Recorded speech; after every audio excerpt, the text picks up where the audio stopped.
Welcome into Mother Speak here on UK Health Radio every week. It's an unapologetic deep dive and occasionally stumbling journey into the mother energy, from mothering children to businesses to the wisdom of Mother Earth herself. This is a show where mothers meet to speak about all things that matter on topics across the board, from birthing babies, books, new projects to parenting children, animals and oneself. Plus all the conundrums of identifying as being a woman in this day and age. We are a community called together to co-author the book Wake Up Mother, and you can find more out about what we're doing on the website www.wakeupmother.com. Today it's me, Sarah Lloyd from Indigo Soul PR and curator of the Wake Up Mother book, and I am joined by the magical immersive energy artist and writer Zoe Foster. It's just the two of us today. Hey Zoe. Hey babe. Yeah, we've got so much to talk about today, which we already started, haven't we, off air? So we thought we should get going. So now we've done the intro. I think we can kind of dive straight in. And we were speaking into the mother wounds and scars and what that means, particularly in terms of showing up in circle, being scared to talk about what's coming up for us for fear of, I guess, taking up space. And let's start there. It's all the things that, we talk about in the book, but it's also all the things that we've spoken about when we were collaborating and writing the book. The big call to action was it had to be a weaving. We had to sit in circle. We had to just sit together on the floor. We were in Zoom, but together as equals, and listen, learn from each other, share wisdom. And I guess that's the thing, because one thing that came, we're both kind of in this situation where we're birthing the book, Wake Up Mother, and she's live now, actually. You can pre-order her. And she drops on the 2nd of February, which is very exciting. But there has been a process to follow. So, everybody's contributed. We've had these amazing calls. We've written our chapters. We've topped and tailed the book. There's been editing. Fantastic editors at the Unbound Press have supported us all the way through. We've been held, supported, nurtured right to the very end. But it's not the end yet. No. And, I met with the founder of the Unbound Press, Nicola, and I was like, it seems to be going really well.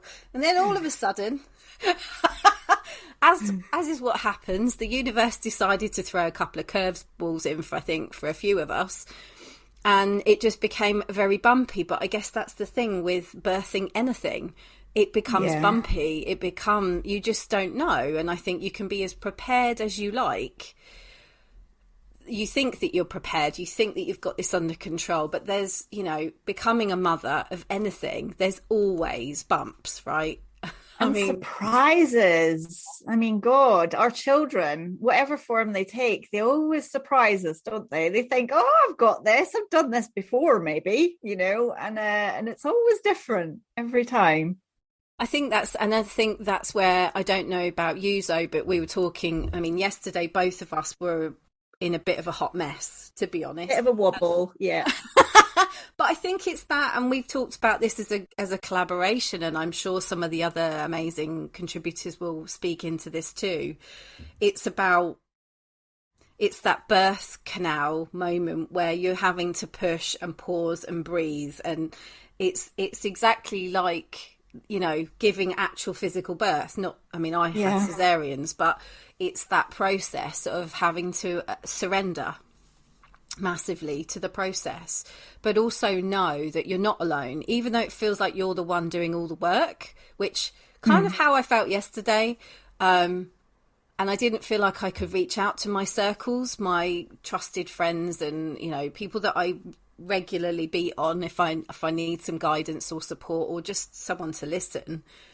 I didn't feel like I could yesterday, and that's just it just interests me that there's such polarity or interest similarity with what you're doing when you're giving birth to a physical being, but also when you're giving birth to an actual project. And that's kind of what this is all about, because mothering is birthing and creative ideas. And it's that surrender. And I think I definitely I needed that space to surrender into it. I don't know about you, Zoe.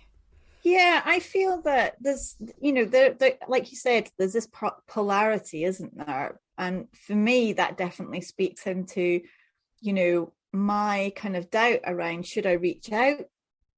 Should I voice this? Should I air it in circle, or even, with one other person?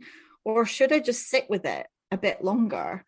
And for me, it's kind of impulsively, sometimes I will reach out, and then I will regret reaching out because I'll feel really vulnerable and like, as I said off air, like that person who's always kind of just like blurting stuff, like splurging stuff out, and then just like retreating back into her cave.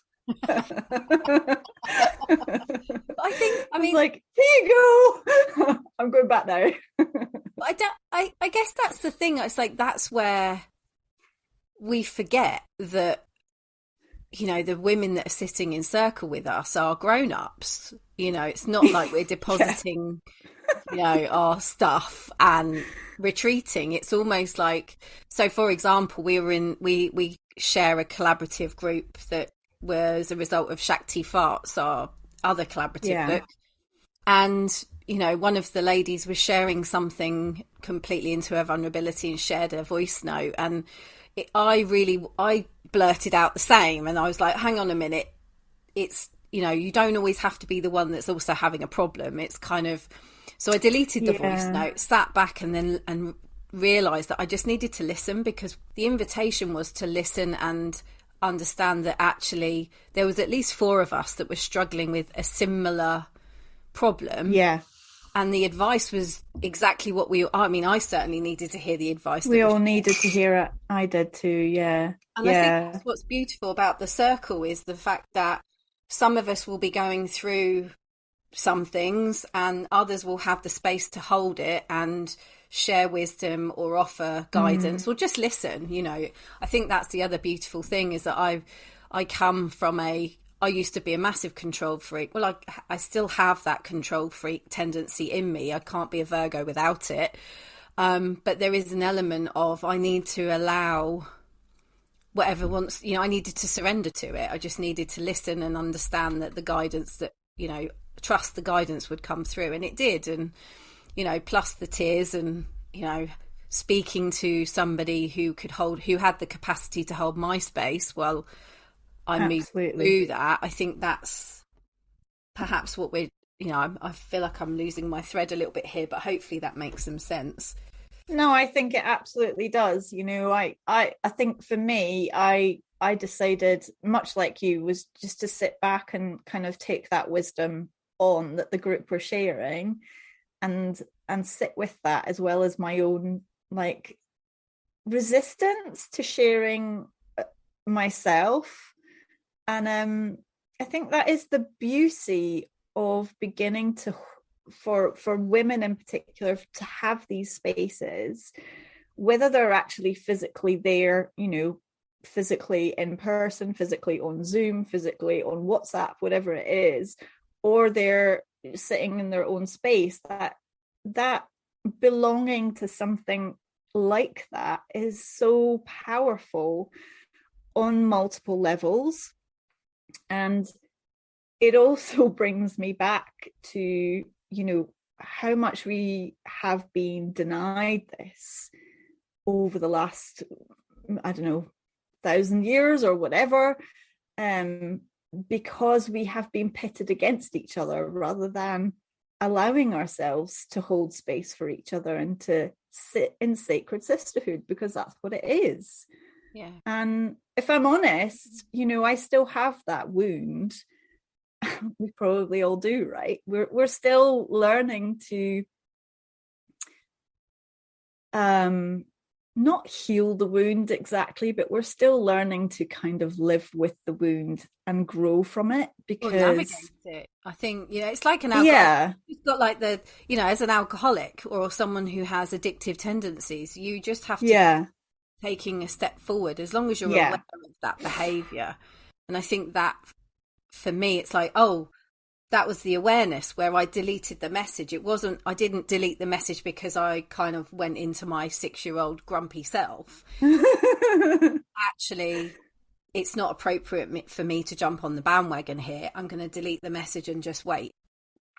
And I was fine. And I think I feel like, like you say, I think this is the spiral we're kind of living, isn't it? I think we talked about this extensively on our calls. We're walking this spiral of life, and it's always going to keep coming up. It just comes up in different ways and different facets, I guess. So like you say, we're learning to live with it and grow from it. And just as you think you're getting used to it, it comes back up again. Absolutely. And I think it's so interesting because it comes up, when we're on retreats, when we were all in Glastonbury, it was intensified on so many levels, wasn't it? It was kind of the really like absolutely massive feeling of feeling held by us all was intensified, but so were some of the things that came up, the differences, the triggers, the kind of, and those deep wounds of like, what if everybody else in this circle is actually like holding each other and I'm the odd one out still. That was mine, and I think that always will be mine, honestly. Oh. I hate to pause, but I think we've got to pause for some adverts and some tracks and stuff. Yeah, let's do it. We'll be right back to talk about the power of being in those spaces a bit more. UK Health Radio, the station that makes you feel good.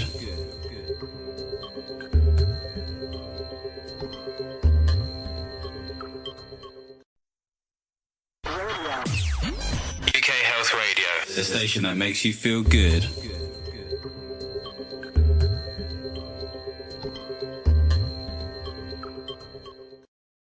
Oh, and we're back. This is Sarah Lloyd and Zoe Foster on Mother Speaks on UK Health Radio. And just before the ads, we were talking quite a lot about lots of different things, but primarily the mother wound that we are exploring, carrying, moving through, growing from, all of the things that come up as a mother or a woman. Not least, there's some bits and pieces going on in the news at the moment. I think there's quite a lot of women that are probably not very happy about at the moment, with the government not being very supportive of women. I know, Zoe, you wanted to share a little bit around that. Yeah, so I will preempt this with, I don't follow the news. I don't read it, I don't watch it, but it kind of comes into my consciousness through other ways. And yes, of course, I've heard about these proposed bills to support women in their menopause in the workplace. And they've been kind of denied completely by the government, and I just think it's disgusting. And I'm not going to say that I'm an expert on this at all, but I do want to speak into it, because I just think that in this day and age, for a woman's cycles and rhythms to be completely gaslit, to say that we should be able to fit into a masculine hormonal cycle and just deal with it, basically, and I'm not talking just in terms of, yes, of course, menopause is massive, just as you wouldn't deny puberty in children, although schools don't deal with it well. That's a whole other issue.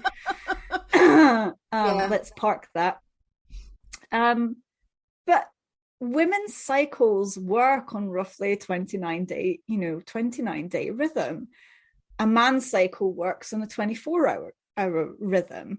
And we are just expected, and we have been expected, to just deal with that and completely dishonor, not even acknowledge. Women are honestly only really beginning to understand or remember what their cycles really mean, what it means to have different levels of energy, different moods. And I'm not talking about just like, oh, PMS, blah, blah, blah. Every single day of our 29 or whatever, however many days your cycle is different for you because of where your hormones currently are. And just like a man's cycle, they get up raring to go in the morning, and they want to be productive, and they want to get their all their work in the first half of the day, because after that they start to wind down. And this is why men fall asleep in front of the TV at night as well. And I just, it's 2023, for goodness sake. And while men are out trying to biohack their way to superhumanness, women in the same kind of field, in the same kind of well-being field, are just basically trying to understand their hormones and what that means for them on a day-to-day basis, and how it affects them, and trying also to get that to be heard in the external world, and not poo-pooed or laughed at or, scoffed at. And I just think it's disgusting, quite frankly. If men had our cycles, it would be the other way around, wouldn't it? Yeah, I do. I 100% would agree with that. And also, moving into that part of life, and also the fact that we're sitting in winter right now. And I think most people that I'm working with certainly are feeling the winter. It's not just our menstrual cycles, it's also the cycles and seasons of Mother Nature as well, right? Isn't it? It's the fact that we are, yes, I have been struggling to get out of bed. My kids are the same. We get energy when the sun's out. We're working with the circadian cycle, and we're getting up in the dark. We're sometimes coming home in the dark, and it's completely out of rhythm with our human needs, quite frankly. Yeah. And we're also, the whole aspect of diving into January with, new energy and all the rest of it is complete rubbish, because we're still in midwinter, and that's a societal, maybe the fact that we're still working a 9 to 5. A lot of people are working a 9 to 5 job, or are doing all the extra hours because technology enables us to. Maybe there's something there in that, we're still working to a Victorian agenda. We're not doing... We definitely are. We're not working in factories anymore. Some of us are. Things have evolved. I just feel like perhaps the workplace needs to evolve to suit the evolution of technology, the evolution of, women... I mean, there is a lot going on with regards to menopause, and, working in PR, there's been a lot of chat around awareness of menopause, which I think needs to be applauded. Yeah, absolutely. Also, for me, that the one thing that I found interesting is it's always about synthetics, and it's always about drugs that are created by Big Pharma, for want of a better word. Yeah. And is that always the right answer? There is, for me, I'm a bit annoying in the fact that I want to look for different ways of doing things, and if there is a more natural way of moving through the menopause, and I've worked with clients who haven't gone through the HRT route, who haven't done that. They've worked with their cycles, they've changed their diets, they've gone out and done things a bit more naturally. And I think that's the thing, is that we're stuck in this society. We want to fix things. Going back to being a fixer again, it's like, oh, that's a problem to fix, here you go, here's a tablet. It's like, it's not always that simple. Yeah. And I do believe it comes strongly back to the idea of treating humans as productivity factories, from the we're not allowed to, for legal reasons, to put children out to work now before a certain age.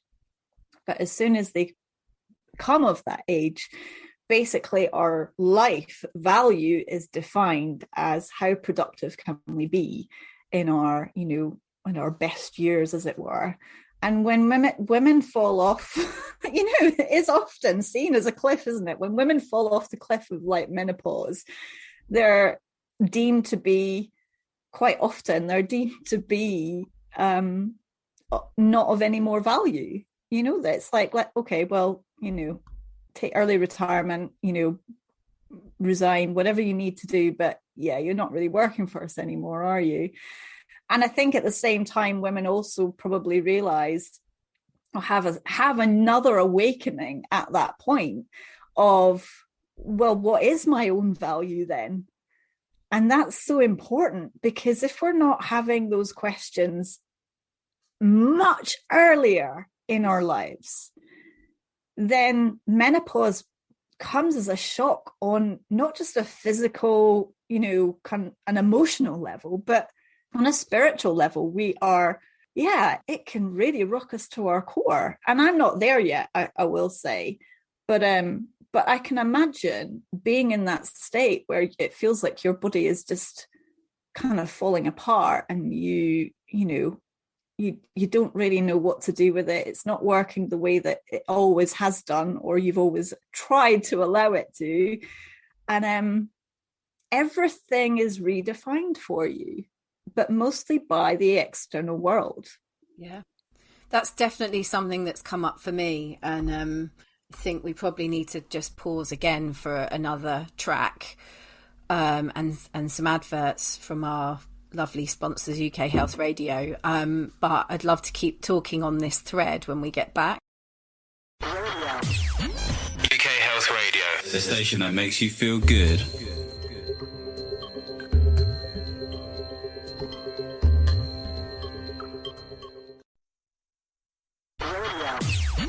UK Health Radio, the station that makes you feel good.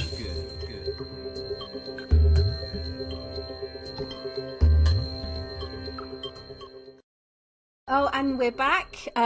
This is Sarah Lloyd and Zoe Foster on Mother Speaks on UK Health Radio. This is what it's like to be a perimenopausal woman, in the fact that thoughts disappear. They come back, but you need the space to breathe. Oh, I have that so much. Yeah. Having a little a little surge of electricity from time to time means that, everyone else is in -6 and you're in a t-shirt.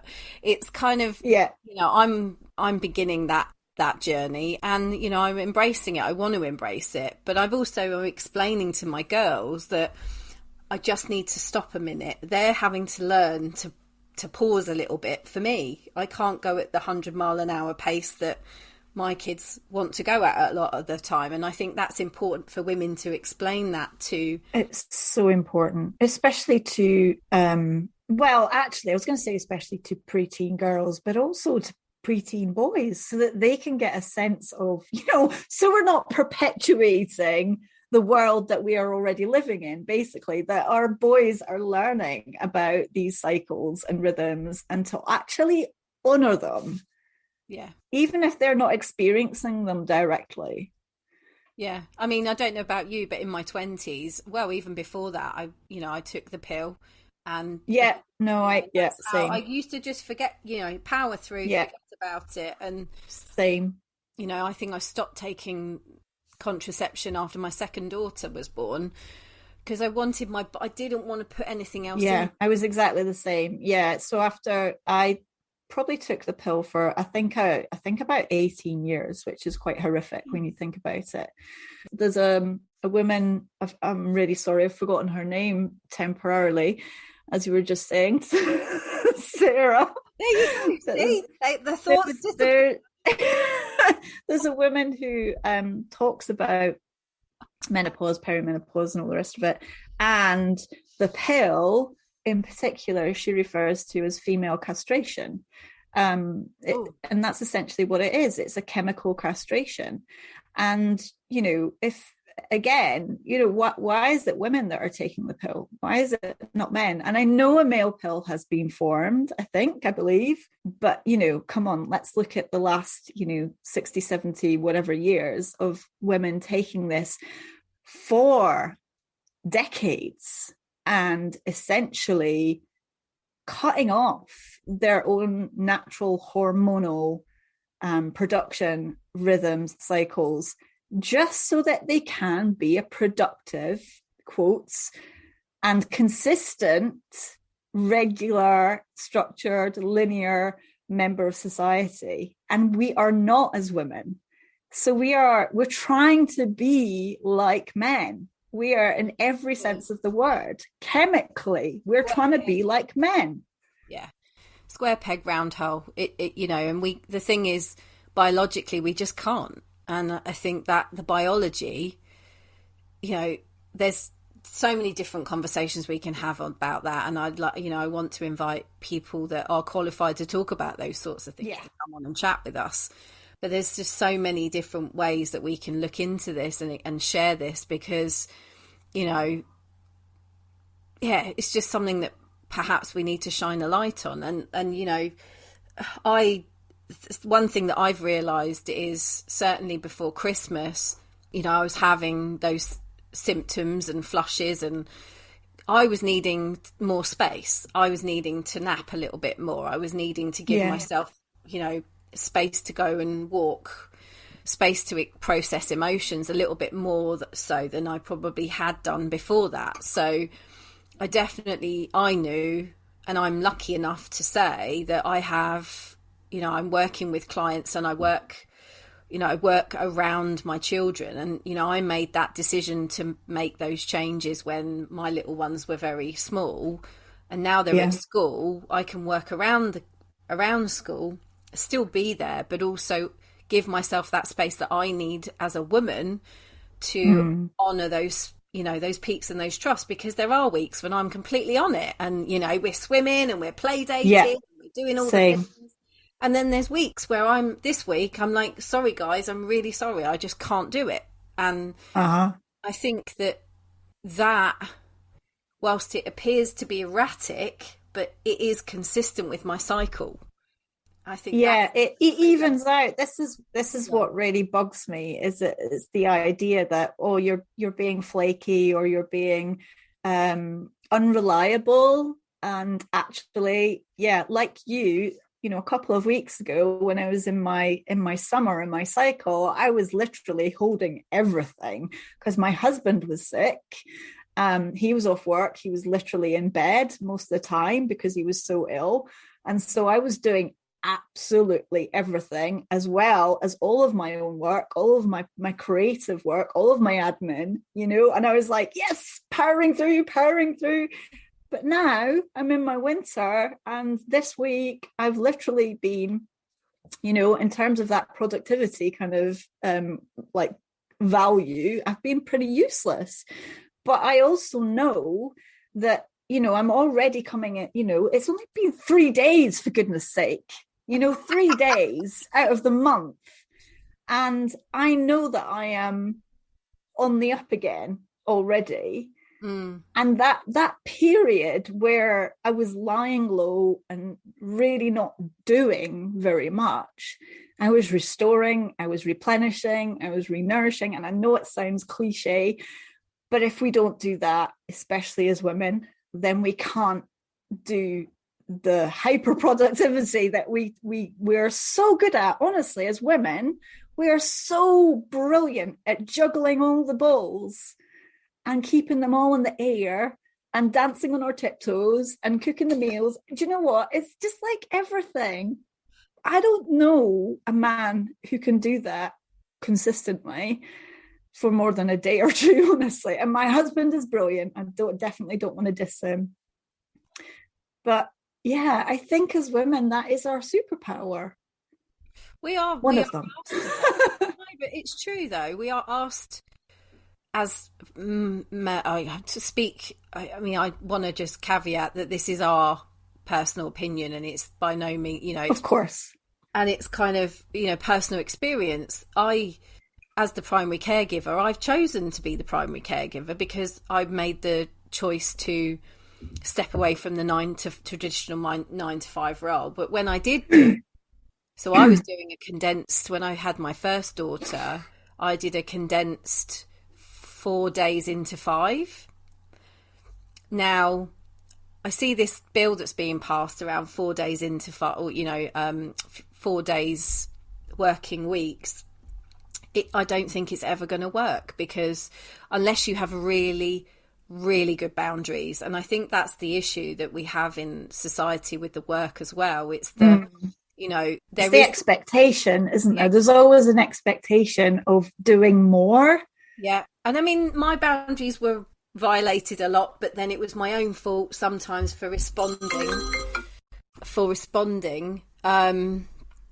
to emails, for example. So, the plan would be that I would work 9 to 5, pick the kids up from nursery, put them to bed, and then I'd be on calls because I was working in the US. Yeah. So I'd work like that, and I literally disappeared because there was nothing in there for me. It was work or children, and I'm not dissing either of those things because it was my choice to do that. And then we got to the Friday, and I had an upset child. I was exhausted and didn't want to do anything, and then I'd still get emails. And you're kind of, how is this serving me? And I think that's the thing. It's like, I realised over Christmas, is like that moving into this new year and moving into this age of Aquarius and moving into another season of my life, I need to get even better at boundaries, even better at,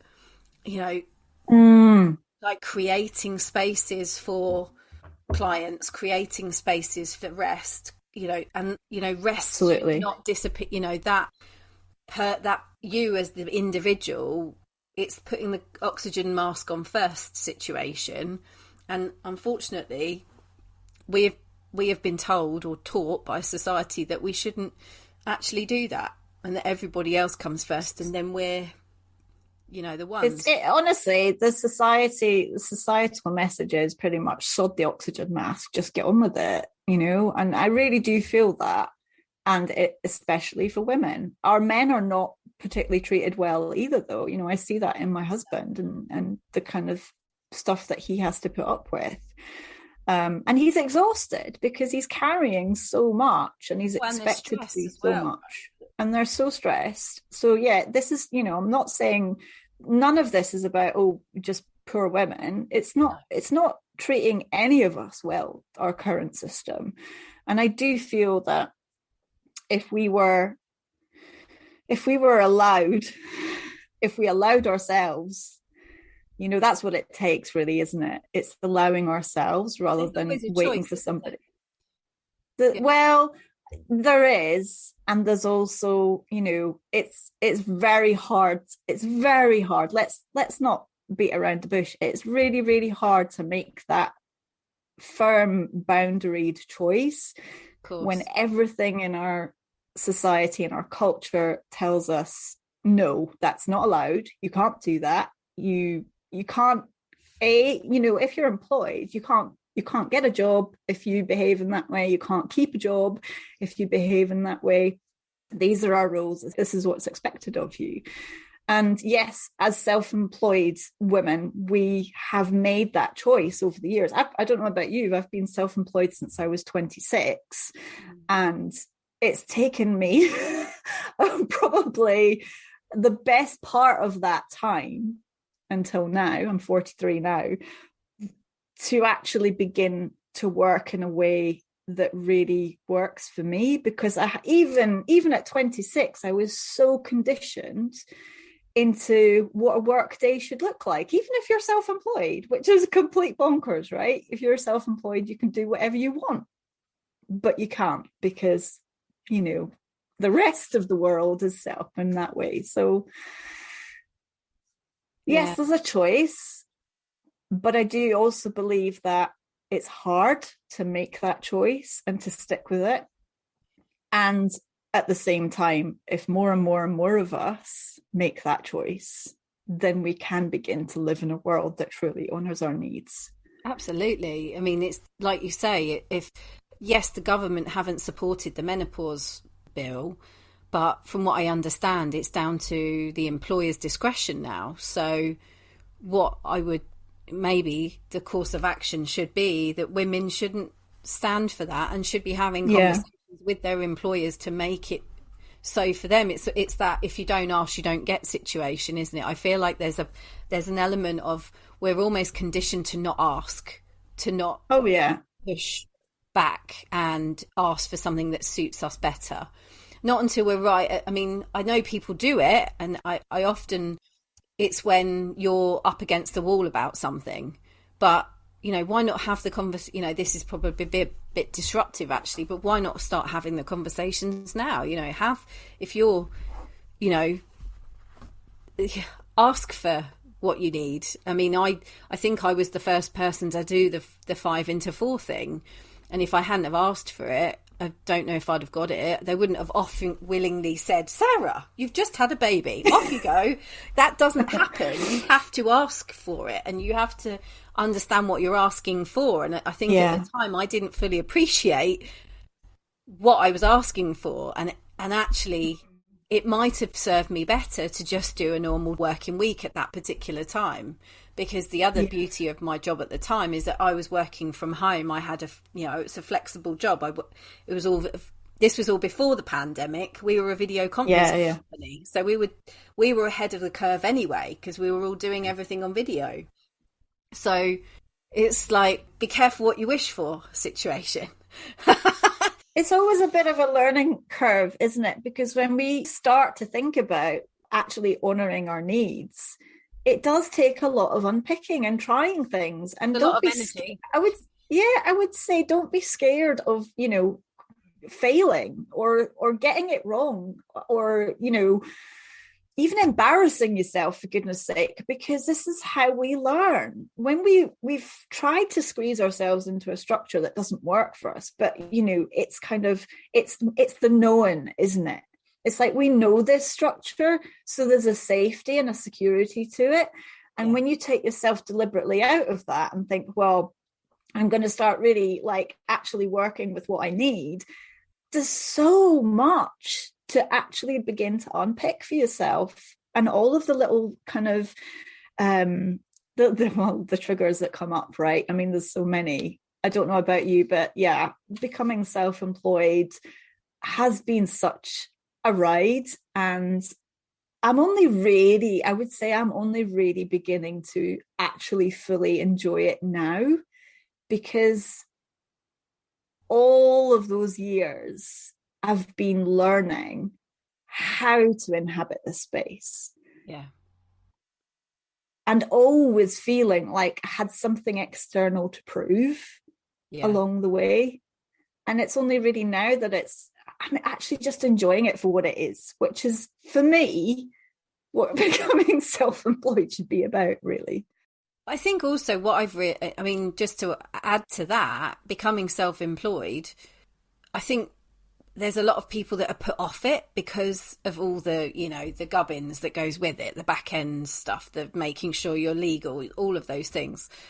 But once you've kind of got through all of that stuff, if you find yourself, I mean, the thing that's really helped me is growing a community around me, you know, because everybody's going through the tax returns, everyone's going through that kind of stuff, but then they're also going through, well, I'm thinking of this idea, should I do this? I mean, it kind of, we're going back to the full circle of the original discussion we had, which is, you know, yesterday I was on my knees about a collaborative book that, you know, 2 years ago came to me, and now I'm like, why am I doing this? And then I realised you're just going full circle, and the reason why we're doing this is because we want to put a voice to these situations where we stop ourselves from doing stuff. And you know, and we don't have to be the lone wolf, which is, again, has always been the myth perpetuated. I think especially if you're, you know, if you go self-employed, it is very much like, oh, you're on your own now. And I definitely felt that for a long time. And it's the competition piece as well. That was when I first started out, there were others doing similar to what I did, and I wrongly saw them as competition. I Yes. realise now, I think the biggest nugget of wisdom that I have gathered over the last 5 years has been, it doesn't matter if they're doing the same thing as you. It means that what you're doing matters. Absolutely. And actually collaborating with those people can be some of the best magic ever. Yeah. Yeah. Well, I think we're at the end of our show, and I just want to thank Zoe for joining me today, and thank you for listening. And you can catch up on all the places, and we will also be uploading an unedited version, because we may stay on and chat, version to our own podcast, and you can find us on Substack under wakeupmother.com. Substack.com, yeah. There we go. And if you are curious to understand what Wake Up Mother's all about, you can pick her up now and pre-order her from Amazon and all the other good bookshops out there. For $1.59. No, it's a bargain. It's a steal. So thank you so much for listening. I'm Sarah Lloyd. And I'm Zoe Foster. And you have been listening to Mother Speaks.